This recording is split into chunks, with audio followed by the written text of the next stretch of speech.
Hello everyone, कैसे हो आप सब। Welcome back to Niyati's kitchen.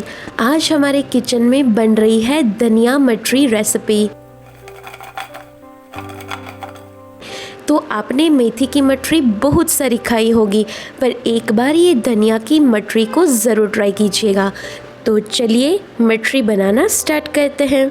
देखिए यहाँ पे मैंने एक बंच जितनी धनिया को चॉप करके ले लिया है, जिसको हम अच्छी तरह से पानी से पहले साफ़ कर लेंगे ताकि इसमें बहुत सारी मिट्टी है जो निकल जाए। अभी ये साफ़ की हुई धनिया को हम एक छन्नी से छान लेंगे इस तरह से, और फिर मैंने यहाँ पे एक कपड़ा रखा है जिसके ऊपर हम ये धनिया को स्प्रेड कर देंगे और पहले इसको सुखा लेंगे।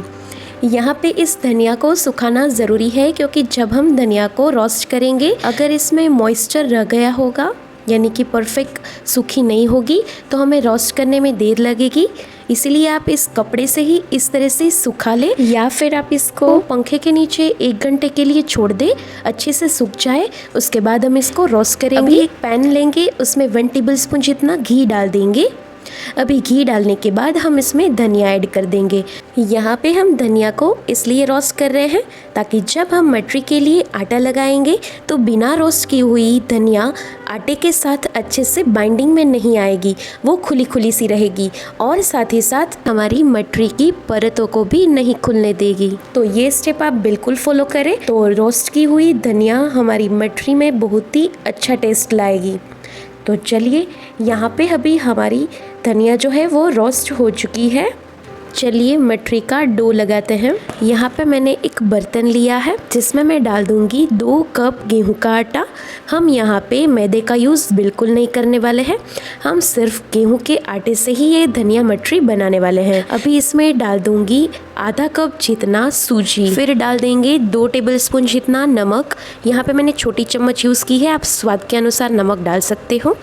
फिर डाल देंगे 1 टेबलस्पून अजवाइन, 1 टेबलस्पून ब्लैक पेपर पाउडर। अगर आप ब्लैक पेपर को कूट के डालना चाहते हो तो कूट के भी डाल सकते हो। अब इसमें एक बड़ी सी चम्मच भर के तिल ऐड कर दीजिएगा। फिर ऐड कर देंगे हमारी रोस्ट की हुई धनिया को ऐड करने के बाद मसाला ऐड कर देंगे। सबसे पहले डाल रही हूँ red chilli powder 1 tablespoon, 1 tablespoon धनिया पाउडर, 1 टेबलस्पून हल्दी पाउडर, आधी छोटी चम्मच हींग डाल देंगे। अभी 2 टेबलस्पून भर के ऑयल ऐड कर देंगे और फिर हम हाथों की हेल्प से अच्छे से सॉफ्ट सा डो रेडी करेंगे। पहले देखो मैं यहाँ पे इस तरह से मसल के सभी मसालों को और धनिया को आटे के साथ अच्छे से मिक्स कर रही हूँ। सब कुछ मिक्स करने के बाद ही पानी डालिएगा।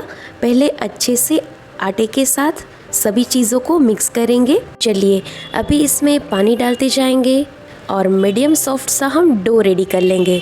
जब डो रेडी हो जाए उसके बाद हम इसको और भी 1 मिनट तक अच्छे से भूनेंगे ताकि हमारी जो मटरियाँ हैं वो अच्छे से सॉफ्ट और साथ ही परतों वाली बने।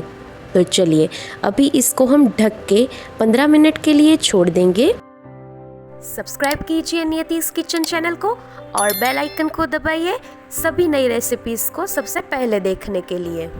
तो चलिए तब तक हम स्लरी बना लेते हैं। स्लरी बनाने के लिए मैंने यहाँ पे एक बाउल लिया है जिसमें मैं डाल रही हूँ 2 टेबलस्पून जितना कॉर्नफ्लोर। उसी चम्मच से हम 2 टेबलस्पून घी ऐड कर देंगे और फिर इसको अच्छी तरह से मिला लेंगे। हमें इसको इतना चलाना है कि जब ये एकदम ही प्लफी स्लरी बन जाए तब तक हमें इसको मिक्स करते रहना है। देखो यहाँ पे हमारी स्लरी एकदम ही क्रीमी बेस हो चुकी है। इसी स्टेज पे हमें इसको साइड पे रखना है। चलिए अभी आटे को रेस्ट लेते हुए 20 मिनट्स हो चुकी है, तो इसका ढक्कन हटाते हैं और अच्छे से एक बार इसको भूनने के बाद इसमें से हम बना लेंगे बड़ी सी लुई। अभी ये लुई को अच्छी तरह से पहले बेल लेंगे।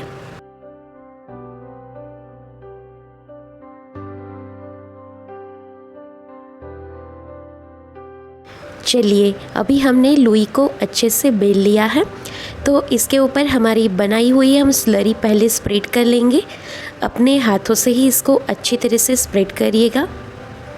हर जगह पे अच्छे से स्प्रेड हो जाने के बाद हम इसकी दोनों साइड को इस तरह से फोल्ड करेंगे।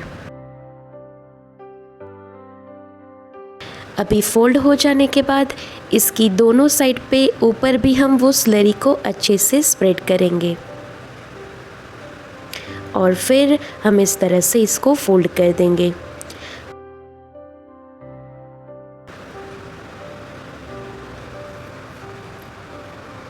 अच्छे से वापस हम इसको बेल देंगे और इस तरह से स्क्वायर शेप दे देंगे। अब ये स्क्वायर शेप दे देने के बाद वापस से हम स्लरी को अच्छे से स्प्रेड करेंगे और फिर इसको हम दोनों साइड से फोल्ड करेंगे। अभी फोल्ड हो जाने के बाद हम बस थोड़ा थोड़ा सा इसको बेल लेंगे। इस तरह से लंबा ही बेलिएगा। देखो यहाँ पे हमने इसको मीडियम थिक रखा है, इसको बहुत पतला मत करिएगा, मीडियम थिक रखिएगा। और फिर हम इसको पिज़्ज़ा कटर की हेल्प से इस तरह से पट्टी जैसा शेप दे देंगे। यहाँ पे देखो मैंने सभी को पट्टी जैसे शेप्स में कट कर लिया है। चलिए अभी ऑयल को मैंने गरम करने के लिए रख दिया था।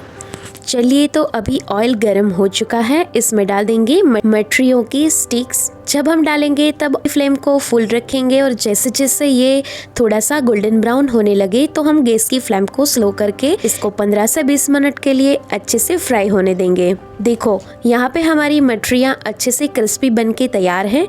इसको मैं बाहर निकाल देती हूँ। देखो तो बनी है ना हमारी एकदम ही क्रिस्पी धनिया मटरी। तो आप भी एक बार ये मटरी की रेसिपी ज़रूर ट्राई कीजिएगा और मुझे कमेंट सेक्शन में बताइएगा कि आपको ये मटरी कैसी लगी। मिलते हैं कुछ नई रेसिपीज़ के साथ, तब तक के लिए बाय बाय।